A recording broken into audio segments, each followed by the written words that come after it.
하나님의 말씀은 골로새서 1장 24절을 보겠습니다. 나는 이제 너희를 위하여 받는 괴로움을 기뻐하고 그리스도의 남은 고난을 그리스도의 몸된 교회를 위하여 내 육체에 채우노라. 심오함의 극치 골로새서 원전 강해. 오늘은 1장 세 번째 시간입니다. 골로새서 1장 21절부터 29절 말씀을 가지고 그리스도의 남은 고난은 무엇일까? 라는 제목으로 은혜를 나누겠습니다. 먼저 21절을 보겠습니다. 전에 악한 행실들로 멀리 떠나 마음으로 원수들 되었던 너희를. 21절에 보면 우리가 어떤 사람인지, 여기서 너희라는 것은 성도들이고 특별히 이방인 성도들을 가리키고 있습니다. 우리가 이방인으로 있을 때, 예수 믿지 않을 때는 하나님 보시기에 우리가 어떤 사람인지를 단적으로 말해주고 있죠. 악한 행실들을 하고 있었다는 것을 말하고 있습니다. 우리는 그렇게 생각 안 하는데 하나님 편에서는 우리가 악한 행실을 하고 있었다는 거예요. 그럼 도대체 하나님의 악은 어떤 것인가? 그럼 하나님의 선은 어떤 것인가를 알면 하나님의 악을 알 수 있습니다. 하나님은 어떤 것을 선하게 여기실까요? 그래서 성경에서 우리는 확인할 수 있죠. 창세기 2장 18절. 아담이 혼자 사는 것이 내게 선하지 아니하니 아담에게 돕는 배필을 지으리라. 하나님은 아담이 혼자 있는 것이 선하지 않고 그게 악하다는 거예요. 그러니까 아담은 로마서 5장 14절 하반절에 보면 아담은 오실자의 모형이라고 그랬으니까 재림 예수입니다. 그러니까 재림 예수께서 혼자 계시는 것, 아내를 갖지 않는 것은 굉장히 좋지 않고 그게 결국 악하다는 거죠. 그러니까 우리는 예수 믿기 전에는 예수님이 계신지도 몰랐고 도대체 예수님이 무엇을 위해서 준비하시는지 몰랐습니다. 그래서 한마디로 요약하면 하나님의 계획 안에서 예수님이 준비하고 있는 것은 결혼입니다. 예수님의 결혼. 그러니까 예수님이 결혼과 관계없는 일을 하는 것은 하나님 편에서는 악하다고 생각하시는 거예요. 그래서 우리는 그 하나님 생각에서 선에서 멀리 떠나 있었기 때문에 그래서 그것을 원수라고 하고 있습니다. 심지어 우리는 하나님과 원수되었던 자들이에요. 하나님 뜻과 상관없는 자들이었으니까. 근데 이제는 우리를 원수에서 하나님과 화목하도록 만들어 주셨다는 것입니다. 로마서 5장 10절에도 우리가 과연 누구인지 알려주고 있습니다. 곧 우리가 원수 되었을 때 그의 아들의 죽으심으로 말미암아 하나님과 화목하게 되었은즉. 그래서 우리는 본래 하나님과 원수 되었던 자들인데 그 원수 되었던 것이 풀린 것. 그러니까 우리의 노력이 아니라 예수님 십자가에서 죽으심으로 그 피로 이제 하나님과 화목하게 되었습니다. 에베소서 2장 12절에 보니까 그때 너희는 그리스도 밖에 있었고 이스라엘 나라 밖의 사람들이라. 약속의 언약들에 대하여는 외인이요 이 세상에서 소망도 없고 하나님도 없는 자들이더니. 우리도 몰랐지만 우리가 그전에는 예수 믿기 전에는 결국 이스라엘 밖에 있었고 하나님이 없는 자라고 그랬습니다. 하나님이 없는 자가 하나님은 원수된 자인 것을 알 수 있습니다.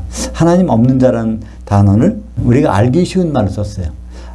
신약에서 헬라어에서 하나님을 뭐라고 하죠? 테오스.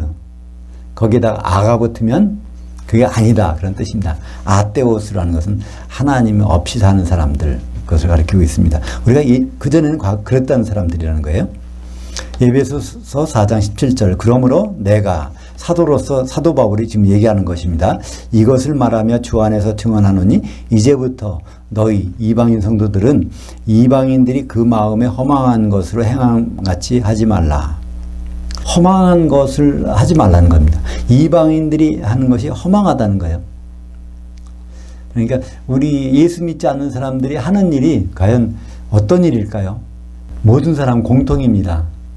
이 세상을 마감할 때 남겨놓는 것이 없어요. 이 허망하다는 것은 공허라는 거, 비어있다는 겁니다. 우리가 뭐를 많이 했을지라도 우리가 이 세상에 남겨놓는 것은 없습니다. 가지고 가는 것이 없다는 걸 말하는 거죠. 그래서 솔로몬이 전도서를 기록할 때 이 부분을 기록했습니다. 전도서 1장 2절에 보면 전도자가 이르되 헛되고 헛되며 헛되고 헛되니 모든 것이 헛되도다. 그러니까 한 나라의 왕이 안 가진 것이 없을 정도로 풍성히 가졌던 이 사람이 말하기를 이게 몇 번입니까? 5번이나 나와요. 헛되고 헛되며 헛되고 헛되니 모든 것이 헛되도다. 그게 이제 그걸 정확히 보면 헛되다 말이 하벨이라고 합니다. 하벨 히브리 말로. 그러다 헛되며는 하발림이라고 그래요. 이건 복수입니다. 그러니까 헛된 것이 그냥 한 가지가 아니라 그게 아주 수도 없이 많다는 거예요. 헛되고 헛되며 헛되고 헛되더니 모든 것이 헛되도다. 이것은 무슨 얘기일까요? 하나님 없이 아떼오서 하나님 없이 사는 삶은 아무리 모든 것이 가졌다 할지라도 결국 헛된 것. 그러니까 죽을 때는 아무것도 가져가지 못하는 거니까. 근데 우리 예수 믿는 분들은 이제 죽어도 소망이 있습니다. 예수 믿는 분들은 뭐 죽으면 그게 그 자체가 하프타임이잖아요. 하프타임 주신 거니까 하프타임 다음에는 후반전이 있어요. 그죠? 그러니까 우리는 후반전을 갖고 있는 사람들이고, 근데 세상 사람들은 그 후반전이 멸망에 이르는 길밖에 없습니다. 그러니까 진짜 헛된 거죠. 22절 보겠습니다.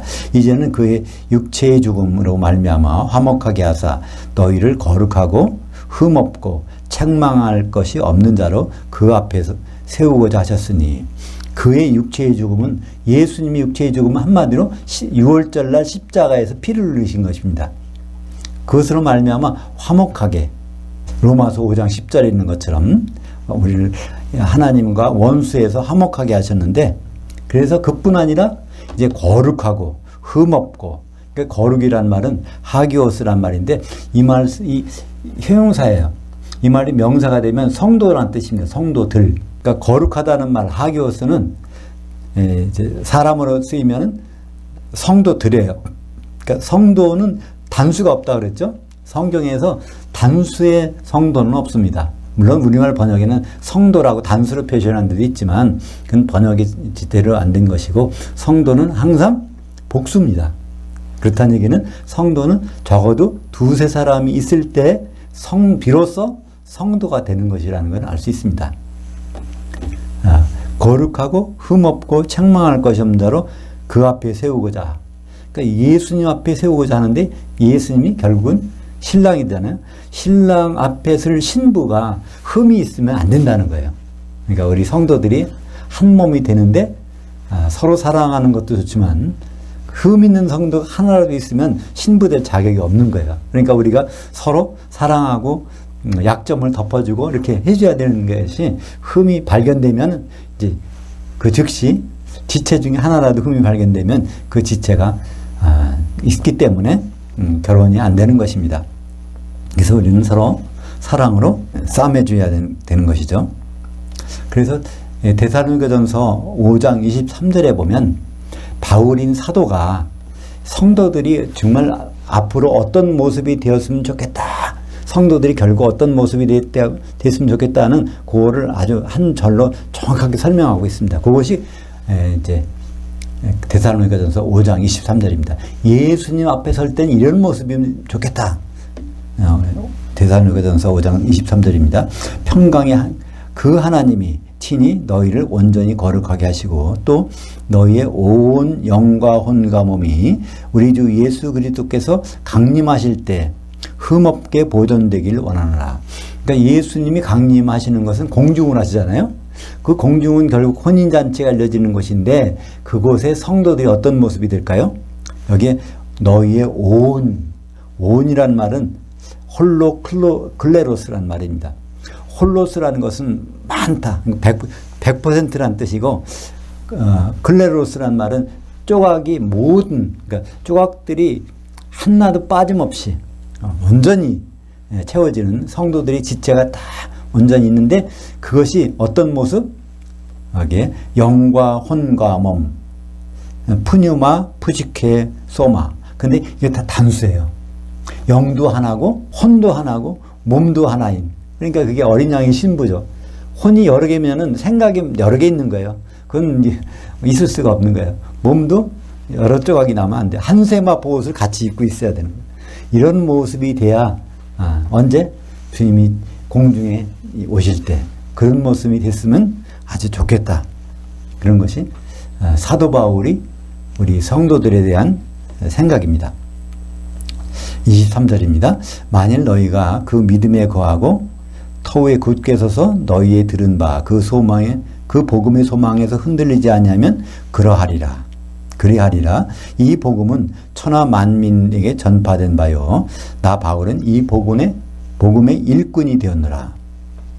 근데 이게 어떻게 그런 예수님의 신부로 설 수 있냐면 이제 23절에 만일 너희가 그 믿음에 거하면 그렇게 될 수 있다는 거예요. 그 믿음이 어떤 믿음일까요? 우리 인간의 믿음은 믿을 게 못 됩니다. 사실 그죠? 오늘 내일 뭐 금방 바뀔 수가 있어요. 변질될 수가 있어요. 근데 정관사가 붙었습니다. 그 믿음, 바로 그 믿음에 대해서 우리는 그게 그 믿음이 복음을 들은 그 믿음이에요. 그 믿음은 그 복음, 기쁜 소식인데 그 복음을 들어서 그 믿음을 유지하고 있다는 것입니다.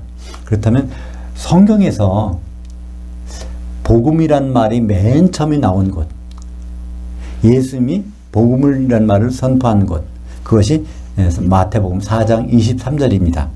예수께서 온 갈릴리 두루다니사 그들이 회당에서 가르치시며 그 왕국 복음을 선포하시며 백성 중에 모든 병과 모든 약한 것을 고치시니. 근데 우리말 번역에는 천국 복음이라고 그랬어요. 근데 천국이라는 단어가 없는데 그냥 사람이 집어넣은 거예요. 거기에 그 마태복음 4장 24절은 그 왕국의 복음입니다.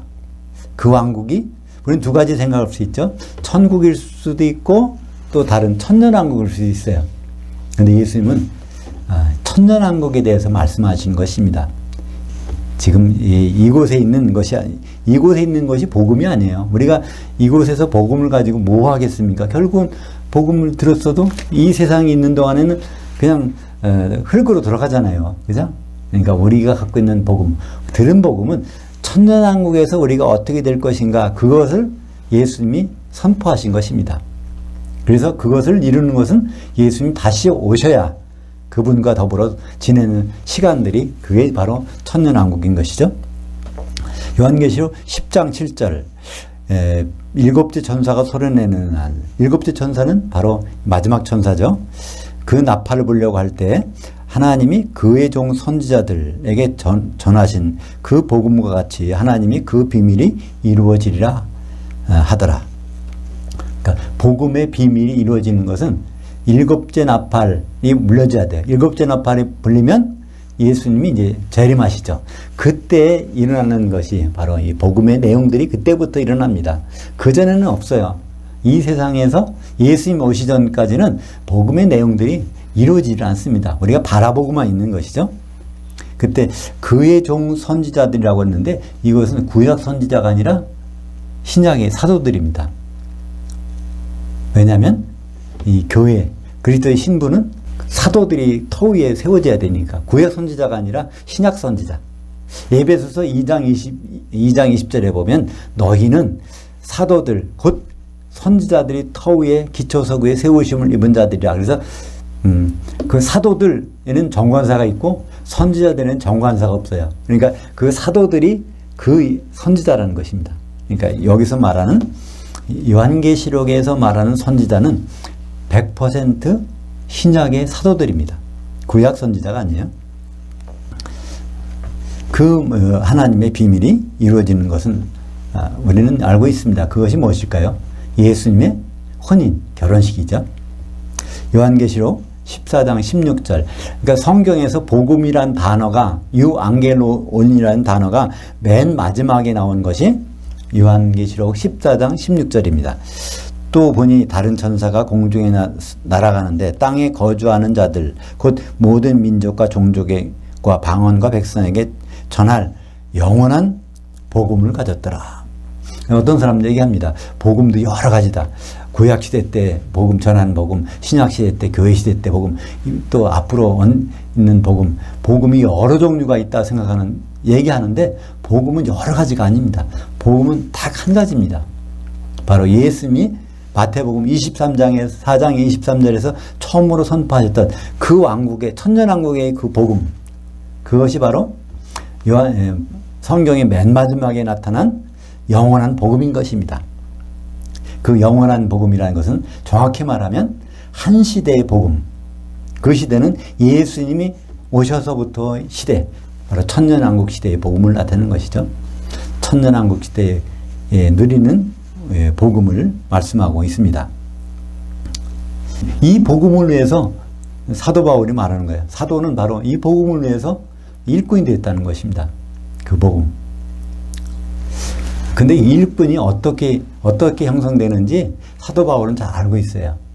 예수님은 사도들을 세울 때 유대인 사도와 이방인 사도 따로 세우셨습니다. 왜 그렇게 세우셨을까요? 그건 너무나 당연한 얘기예요. 그러니까 유대인 사도들은 그들은 다 어디 사람이에요?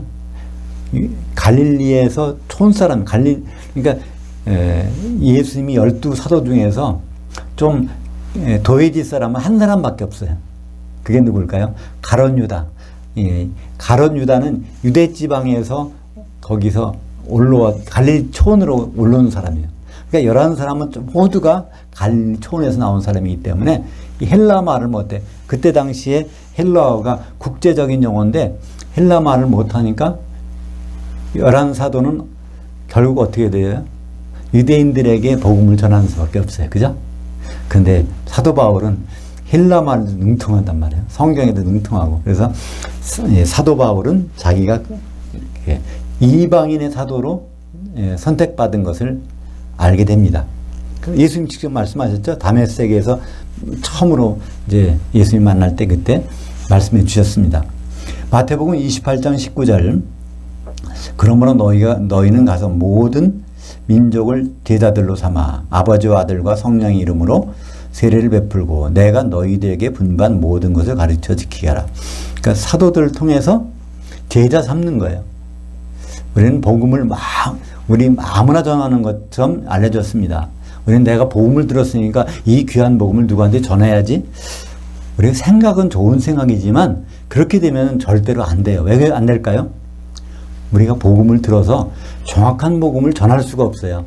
정확한 복음은 사도들밖에. 왜냐하면 성령을 통해서 그것을 직접 전달하게 한 그들이 그 사명을 받은 것이죠. 그러면 우리 성도들은 뭘 해야 될까요? 사도들이 받은 복음을 듣고 제자가 되는 것이죠. 그러니까 사도들은 제자 삼는 사람들이고 성도들은 제자 되는 사람들입니다. 요한복음 17장 20절과 21절에 그 말씀 있잖아요. 요한복음 17장은 겟세마네 기도, 십자가 지시기 불과 한 3시간 전에 하신 기도 내용입니다. 땀방울이 핏방울 되도록 하는 그렇게 간절하게 하신 기도 내용이 간단해요. 사도들 말 듣고 예수를 믿게 되는 성도들이 하나가 되는 것이 예수님의 뜻입니다. 그러니까 사도들은 말하는 사람, 성도들은 그 말을 듣고 하나가 되는 것. 그것이 하나님과 예수님의 뜻입니다. 한번 다시 볼까요? 요한복음 17장 20절 21절. 내가 비옵는 것은 예수님이 그러니까 십자가 놓고서 앞에서 비는 겁니다. 이 사람들만 위함이 아니요. 그러니까 사도들만 위함이 아니요. 또 그들의 말로 말미암아 사도들 말로 말미암아 나를 향하여 믿는 사람들 성도들도 위함이니 그들 성도들도 다 하나가 되어 다 우리 안에 있게 하사. 그것이 복음의 핵심입니다. 그러니까 하나가 되는 한 신부가 되는 것. 그래야 신랑된 예수님이 오셔서 결혼식 할 수 있잖아요. 그게 간절한 기도고 성경의 중심 내용입니다. 그래서 사도행전 1장 8절에 보면 오직 성령이 너희에게 사도들에게 임하시면 너희가 사도들이 권능을 받고 예루살렘과 온 유대와 사마리아와 땅끝까지 해서 내 증인들이 되리라. 근데 사실은 되도록 하리라. 예수님이 결심해요. 예수님은 사도들을 증인 삼아서 이제 땅끝까지 복음을 선포하시겠다는 겁니다. 참 그렇잖아요. 지금도 보면 땅끝까지 사실 다 가 있어요. 스마트폰을 전 세계적으로 스마트폰 퍼져 있는데 그 스마트폰을 앱을 깔면 각각 자기 나라 말로 성경을 볼 수 있게 돼 있단 말이에요. 이미 그것은 다 돼 있어요. 다만 뭐가 남았죠? 사도들의 일은 끝났는데 성도들의 일이 남았단 말이에요. 그것으로 듣고 이제 신부가 될 준비하는 것. 그게 남아있는 거죠. 24절입니다. 여기에 이제 그리스도의 남은 고난이라는 말이 나오죠. 나는 이제 너희를 위하여 받는 괴로움을 기뻐하고 그리스도의 남은 고난을 그의 몸된 교회를 위해서 내 육체에 채우노라. 그리스도께서 다 못한 그 일이 있다는, 고난이 있다는 거예요. 근데 이상하죠? 요한복음 19장 30절에 예수께서 신포도주를 받으신 후에 이르시되 다 이루었다 하시고 머리를 숙이고 영이 떠나가시더라. 그러니까 이제 예수님 십자가에서 7마디를 하셨는데 마지막에 하신 말씀이 이제 다 이루었다고 또 목숨이 떠난 거예요. 혼이 떠난 건데, 그럼 다 이루어진 거잖아요. 더 할 일이 없는데. 근데 예수님이 십자가에서 다 이루신 것은 무엇일까요? 그건 유월절 이루신 것입니다. 유월절 날에 완성돼야 될 일을 이루신 거예요. 유월절 어린 양으로 십자가에서 달려서 그걸 이루신 거예요. 그 유월절 일이 다 이루신 것이지, 그건 다 다음에 있을 일, 바로 무교절과 초곡절과 오순절, 그것도 이루셔야 돼요. 그것도 오순절까지 이루셨잖아요. 이제 남은 일이 뭘까요? 나팔절, 대속제일, 장막절, 그건 이제 재림하셔서 이루신 일입니다. 그 중에 십자가에서 이루신 것은 유월절입니다. 그러면 여기에서 사도 바울이 말한 그리스도의 남은 고난, 이것은 무엇일까요? 그럼 사도에게 맡겨주신 일을 보면 우리는 알 수 있죠. 그래서 마태복음 16장 18절, 내가 내게 이르노니 너는 베드로라. 내가 이 반석 위에 내 교회를 세우리니 음부의 권세가 이기지 못하리라. 그건 교회에 대해서 예수님이 처음으로 말씀하신 내용이 마태복음 16장 18절입니다. 그 전까지는 제자들에게도 아무에게도 교회에 대한 언급을 안 하셨어요. 한 번도 하신 적이 없어. 근데 이제 공생애를 다 끝나시고 마지막 무렵에 가이사랴 빌립보라는 곳에 또 북쪽의 끝에 가서 거기서 하신 말씀이 이제 베드로에게, 그때까지 이름이 뭐였어요? 베드로의 본명은 시몬입니다. 이제 베드로라고 불러주시는데 베드로의 뜻이 반석 조각이에요. 페트로스, 원어로 하면 페트로스. 너는 이제 페트로스인데 나는 내 교회를 페트라에다 세우겠다. 어떤 페트라? 이 페트라. 그러니까 어떤 페트라요? 페트로스들이 온전히 모아진 그곳에 나는 교회를 세우겠다는 것입니다. 근데 온전한 수가 뭐라고 그랬죠? 오전에 주일 예배에서 나왔는데 14만 4천 있죠? 14만 4천. 이게 이제 12에 곱하기 12 곱하기 10의 3승. 그래서 이걸 온전한 수, 이게 상징수라고 일반적으로 말하는데 그건 상징수가 아니라 실제의 수예요. 근데 이 10이라는 것이 3 곱하기 4입니다. 3은 하늘의 수, 4는 땅의 수. 하늘은 몇 개 있을까요? 3개밖에 없어요. 근데 우리들은 하늘이 몇 개 있다 그러죠? 동양사상에서는 하늘이 9개 있다고 그래요. 9개. 9천을 그러니까 어떤 사람이 죽으면 그래서 그 영혼이 9천을 떠돌아 다닌다고 그럽니다. 그죠? 왜 9천일까요? 동서남북에다가 또 동남, 동북, 그러니까 중간중간 하나씩 있잖아요. 사면 8방이라고 그러잖아요. 거기에다가 위에 있는 거가 합하면 9개 하늘에서 떠돌아 다닌다는 거예요. 우리 동양사상에서는 하늘이 9개지만 유대인들은 하늘이 몇 개라고 그러는 줄 아세요? 유대인들은 하늘을 3개라고 해야 할 것 같은데 그들은 3개라고 안 해요. 그들은 7개라고 그래요. 7개. 하늘이 7개. 왜 그런 말이 생겨났을까요? 솔로몬이 성전을 짓고 봉헌할 때 한 말이, 하나님은 하늘들과 하늘들에도 계실 수 없는 분인데 어떻게 인간이 내가 만들어 놓은 여기에 와 계시겠습니까? 그러나 제발 하나님이 이곳에다 관심을 가져주세요 하는 기도를 할 때 그 기도가 하늘과 하늘들의 하늘들이라도 하나님을 모시지 못하겠거늘, 그런 말 할 때 하늘과 하늘과 하늘들, 그것이 다 쌍수란 말이에요. 그러니까 6개의 하늘이라도 하나님은 모실 수가 없어. 하나님은 그 위에 계시니까. 그러니까 7개 하늘로 유대인들은 생각합니다. 그래서 유대인들은 지금도 하늘이 7개라고 생각해요. 그러나 하늘이 7개가 아닙니다. 그것은 고린도후서 12장 2절에 나오죠. 바울이 셋째 하늘에 갔다 온 얘기. 그러니까 셋째 하늘이 마지막이에요. 그렇다면 하늘은 지금 우리가 있는 창조된 하늘들이 있고 2개의 하늘, 그 세 번째 하늘입니다. 그래서 하늘의 수가 3이에요. 땅의 수는 몇일까요? 4. 그죠? 동서남북에 안속하는 땅은 없어요. 그죠? 그래서 4.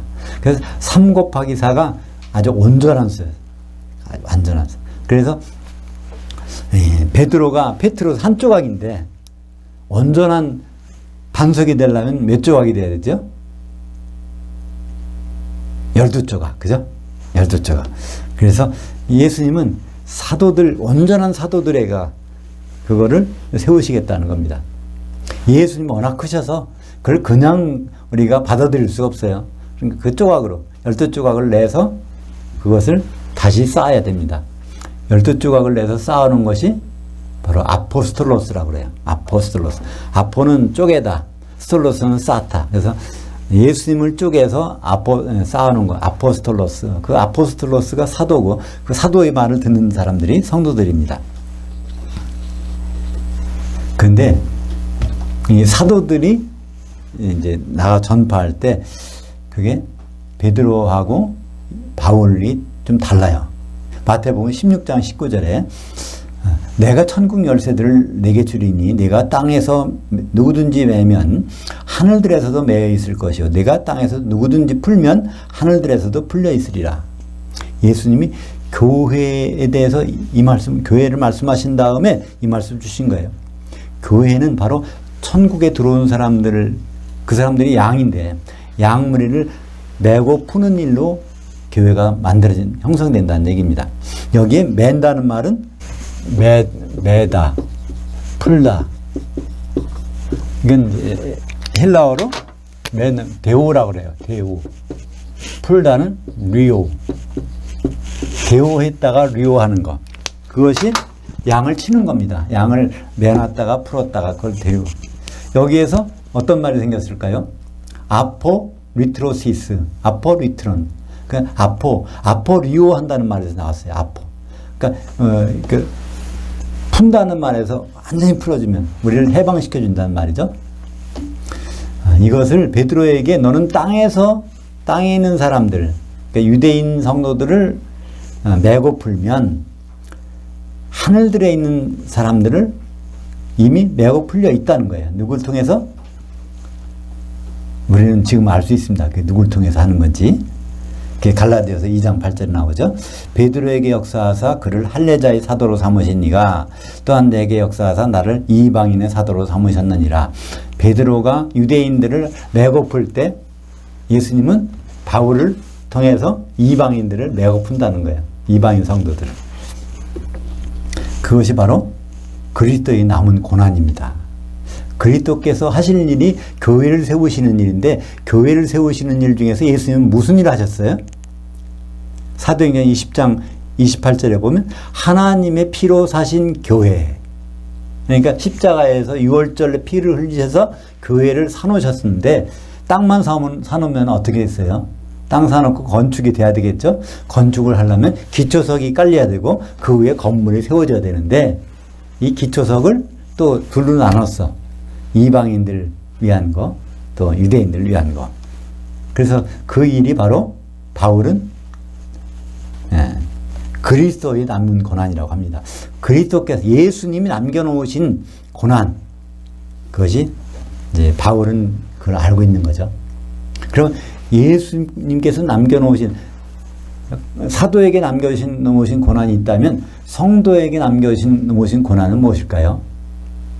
우리가 막 그 십자가를 지금도 지고 가서 끙끙대고 뭐 하는 일일까요? 아닙니다. 우리가 하는 일은 사도들의 터위에 사도들을 말 잘 듣고 그대로 하는 거예요.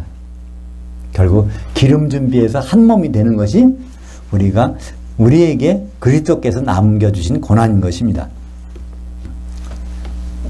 25절입니다. 내가 바울 사도가 말합니다. 교회의 일꾼된 것은 하나님이 너희를 위하여 내게 주신 청지기직을 따라 하나님의 그 말씀을 이루려 하심이라. 바로 교회를 위해서 바울은 일한다고 되어 있습니다. 교회 일을 하는 거예요. 근데 교회에 관한 하나님의 그 말씀이 무슨 말씀일까요? 교회에 대해서 하나님이 처음으로 하신 그 말씀이 있어. 그 말씀을 우리는 어디서 발견합니까? 창세기 2장 24절이 교회에 대해서 하나님이 주신 그 말씀이에요. 창세기 2장 24절 이러므로 남자가 부모를 떠나 그의 아내와 합하여 둘이 한 몸을 이룰지로다. 이것이 교회에 대한 하나님의 그 말씀인지를 바울은 비로소 계시로 알게 됐습니다. 그 말을 풀어놓은 것이 에베소서 5장 31절 32절이죠. 그죠? 하나님이 교회에 대해서 처음 하신 그 말씀. 이 청지기직이라는 건 무엇일까요? 청지기직을 오이코노미아라고 합니다. 오이코스는 집이란 뜻이에요.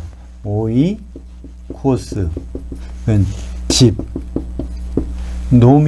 노모스라는 말이에요. 노모는 법이란 뜻입니다. 집의 법이에요.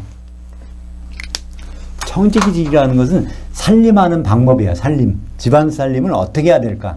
다시 말해서 집안에 창고가 있는데 그 창고에서 집안 식구들에게 뭐를 나눠줘야 될까? 이거를 하는 사람이 청지기직이고 그것이 누굴까요? 사도입니다. 그죠?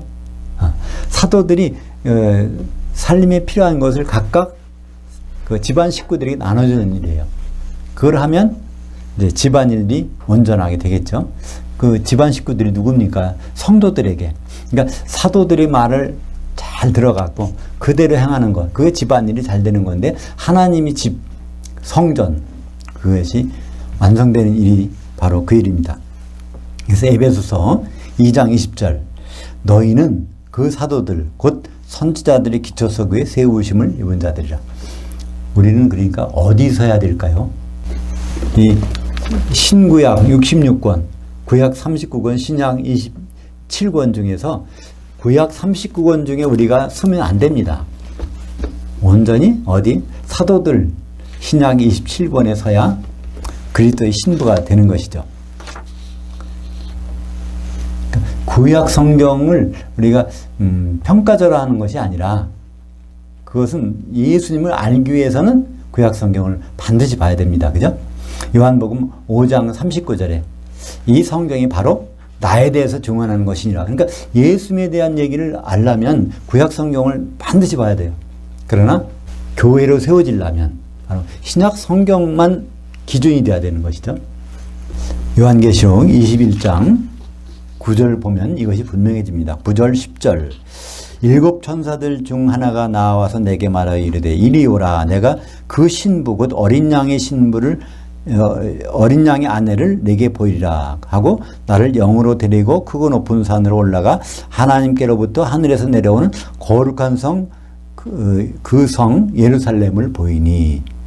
여기서 한마디로 새 예루살렘 성이 어린 양의 신부란 말이 그냥 있죠. 그죠? 어린 양의 새 예루살렘 성의 이름과 그 어린 양의 아내의 이름과 그 똑같은 거예요. 그죠?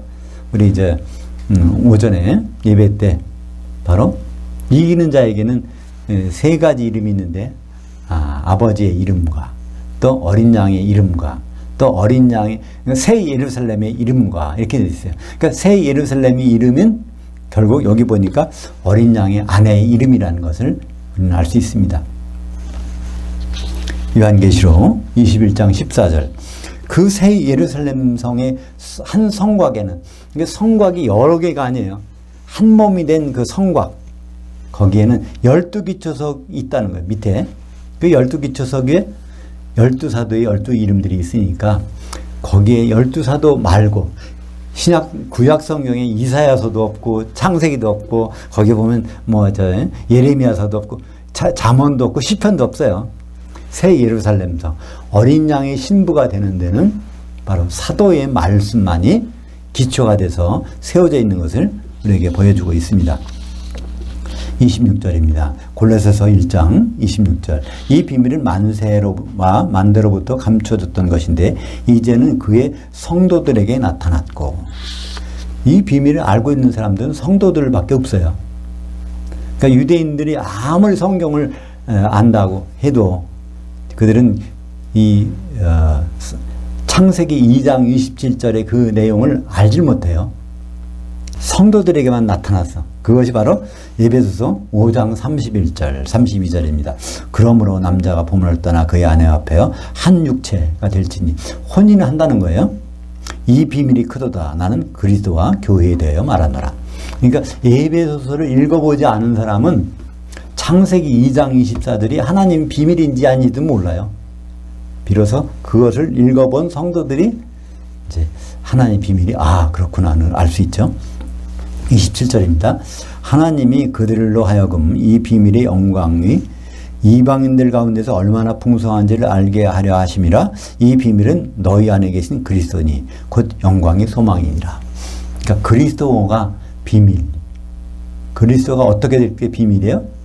그 아내와 결혼한다는 것이 비밀이라는 겁니다. 그죠? 그러니까 그리스도가 그 아내와 결혼한다. 요한계시록에서는 그리스도, 예수 그리스도의 이름이 새로 나와요. 어떻게 나옵니까? 어린 양이라는 이름으로. 그죠? 그래서 결혼식도 예수님의 결혼식이 아니에요. 요한계시록에서 어린 양의 혼인이라고 나와요. 그죠?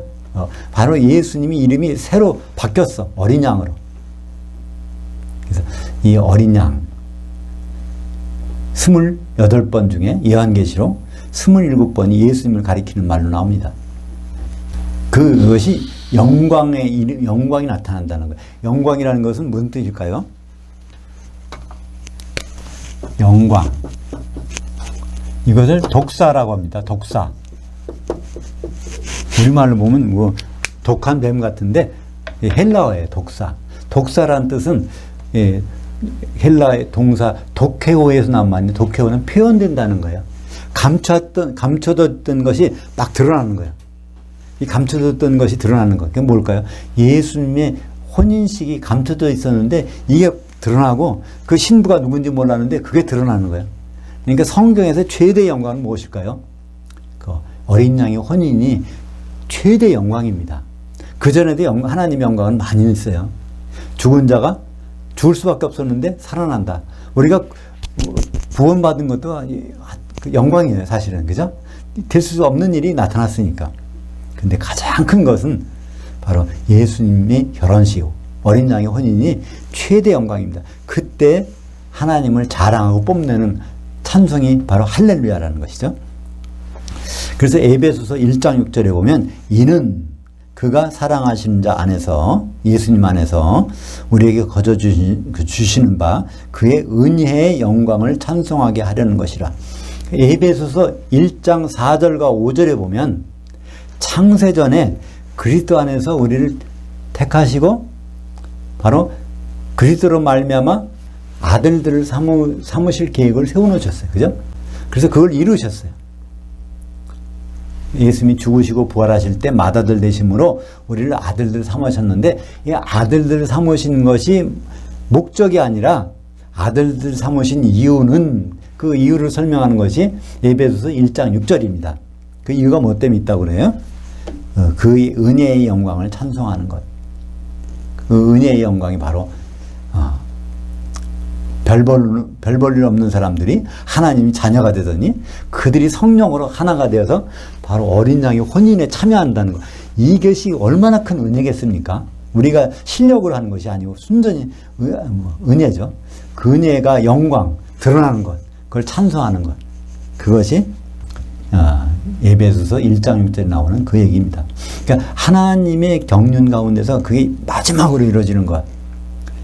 하나님의 아버지 이름으로 안 돼요. 그죠?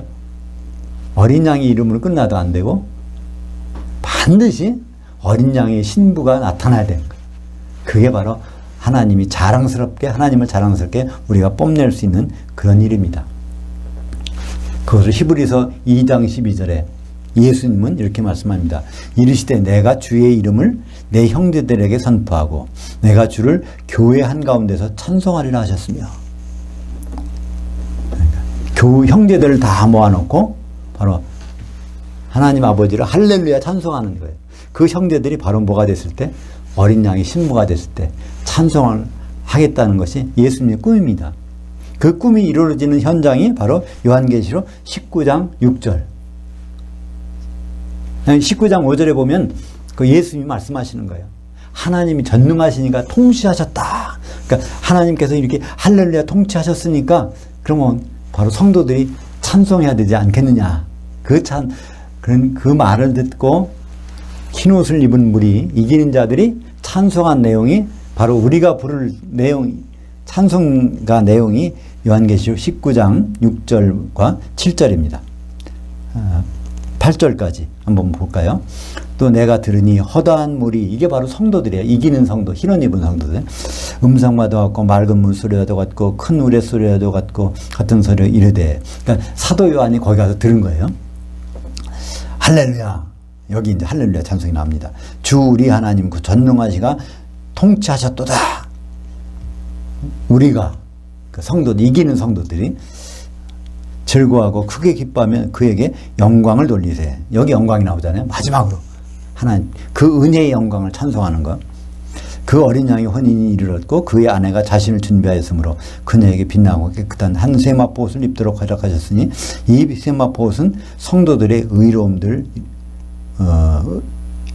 의로움들이더라. 행실은 거기 그 번역이 의로움들 가운데 다 들어가 있는 겁니다. 그래서 이 일이, 이런 결혼식을 마련하는 일이 사도에게 남은 고난이라는 거예요. 왜? 고린도후서 11장 2절. 내가 사도가 하나님이 열심으로 너희를 위하여 열심을 내노니 내가 너희를 정결한 한 처녀로 한 남편인 그리스도께 드리려고 중매했음이로다. 이것이 사도 바울이 생각하는 그리스도께서 나에게 남겨주신, 사도에게 남겨주신 이 고난이다. 동일한 고난이 우리 성도에게 있습니다. 그죠? 우리는 중매하는 고난이 아니라 중매돼서 혼인식에 들어가는 고난. 이것이 되기 위해서는 기름 준비하는 것이 필요하겠죠. 28절입니다. 우리가 그를 전파하여 각 사람을 권하고 모든 지혜로 각 사람을 가르치면 각 사람을 그리스도 안에서 완전한 자로 세우려 함이니. 여기서 우리는 누굴까요? 성도들이 아닙니다. 우리는 이걸 착각하게 되면 우리가 이거 빨리 전도해야지, 빨리 이 말씀을 전해야지, 가르쳐야지 이렇게 생각할 수 있어요. 근데 여기서 우리는 사도들 얘기입니다. 우리가 사도가 그리스도를 전파하여 각 사람을 권하고 성도들을 권하고 모든 지혜로 각 사람을, 성도들을 가르치면 각 사람을, 성도들을 그리스도 안에서 완전한 자로 세우려 함이니. 그러니까 성도들은 누구를 말씀을 전하고 가르치고 이렇게 하는 그런 일이 성도들의 일이 아닙니다. 그거를 받아들이는, 배우는 사람이고 이제 그렇게 해서 온전한 사람이 되는 것. 그게 성도들의 일이죠. 그걸 에베소서 4장 11절에서는 사도들의 일이 어떤 것이라는 것을 잘 설명해 주고 있어요. 에베소서 4장 12절은 성도들이 뭘 해야 되는지를 잘 설명해 주고 있습니다. 그래서 에베소서 4장 11절, 그 어떤 사람은 사도들로, 어떤 사람은 선지자들로, 어떤 사람은 복음 전도자들로, 어떤 사람은 목사들, 곧 교사들로 삼으셨으니. 그러니까 사도는 사도일 뿐 아니라 선지자이기도 하고 복음 전도자이기도 하고 목사이기도 하고, 근데 사도는 결국 교사 역할을 하는 사람들, 가르쳐주는 거예요. 왜 가르칠까요? 성도들이 뭐가 부족한 게 있어. 뭐가 부족할까요? 뒤에 보면 나옵니다. 이는 성도들을 온전하게 하여, 성도들이 부족한 게 있다는 거예요. 이 온전하게 하다는 말은 찢어진 그물을 깊다 그런 데서 나온 말입니다. 성도들이 갖고 있는 하나님의 생각이 좀 찢어져 있어. 그래서 우리가 성도들이 갖고 있는 성경책이 뭡니까? 헬라어 원전 아니잖아요. 그죠? 다 번역된 거니까 이게 다 찢겨 있는 불완전한 것들을 갖고 있단 말이에요. 그러니까 사도들이나 목사의 역할은 뭐죠? 하나님의 원래 말씀을 그대로 전달시켜서 성도들이 집사일을 하게 해서, 집사는 집안일, 하나님의 집이 있는 성전을 세우는 일이죠.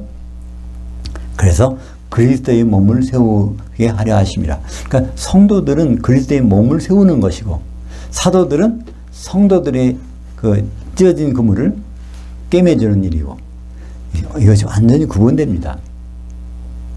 이것이 지금 복음이 전해진 지 2000년이 지나도록 이것이 혼돈돼서 성도들이 가서 복음 전해야 되는 걸 알고 있으니까 막상 교회 세우는 것, 기름 준비하는 것, 그 일이 안 되고 있단 말이에요. 그러니까 얼마나 예수님은 안타까워하실까요? 29절입니다. 이를 위하여 나도 사도도 내 속에서 능력으로 역사하시는 이 능력을 따라 힘을 다하여 수고하노라. 그러니까 사도들이 하는 일이 그냥 자기 힘으로 하는 것이 아니라 능력, 디나미스. 디나미스는 언제 나오는 거죠? 성령을 받았을 때, 성령을 통해서 나온 능력으로 일을 하는 겁니다. 성도들도 마찬가지로 디나미스를 받아야, 성령을 받아야 성령이 바로 그 일을 할 수 있는 것입니다. 우리가 아무리 한 몸 되려고 해도 기름 없이 서로 붙어봐요. 떨어져 버려요. 밀가루 갖다 놓고 그냥 뭉쳐놔 보세요. 바람 훅 불어오면 훌훌 날아가 버리지. 그죠? 근데 밀가루를 기름으로 뭉쳐 놓으면 이것은 안 나갑니다. 이 밀가루와 기름, 이것은 언제 쓰이는 거죠? 오순절날 제사법입니다. 그죠? 오순절날은 꼭 밀가루에다가 기름을 섞어서 떡 두 개를 만들어 흔드는 날이 오순절날 제사법인데, 오순절날은 뭐가 내려왔어요? 기름 대신에 하늘에서 성령이 내려왔어요. 그 성령으로 성도들이 한 몸 될 때, 그것이 바로 예수 그리스도의 남은 고난이 되는 것입니다. 한 번 더 보죠. 마지막으로 고린도후서 11장 2절 같이 보겠습니다. 내가 하나님의 열심으로 너희를 위하여 열심을 내노니 내가 너희를 정결한 한 천으로 한 남편이 그리스도께 드리려고 중매했음이로다.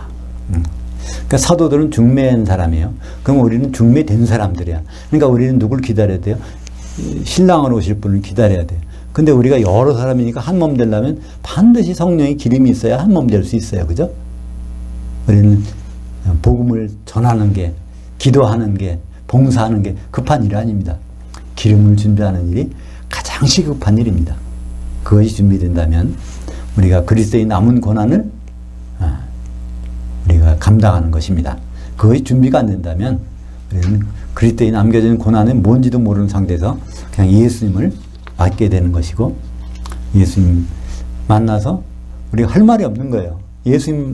우리는 예수님 만나기 원하지만 공직에 올라가서 예수님 만날 때 너 기름 어디 있냐 그러면 기름이 뭔데요? 이렇게 말할 수는 없지 않습니까? 이렇게 성경 곳곳에서 여러 번 사도들을 통해서 우리에게 말씀하고 있는 이 성령으로 하나 된 기름 준비, 우리는 반드시 이 일에 몰두해야 될 것입니다. 기도하겠습니다. 하나님 아버지, 감사합니다. 골로새서 심오함의 극치라고 하는 골로새서를 통해서 다시 한번 우리가 옛날에는 하나님과 원수가 되었었는데 예수 그리스도의 피로 하나님과 가까워진 것을 감사를 드립니다.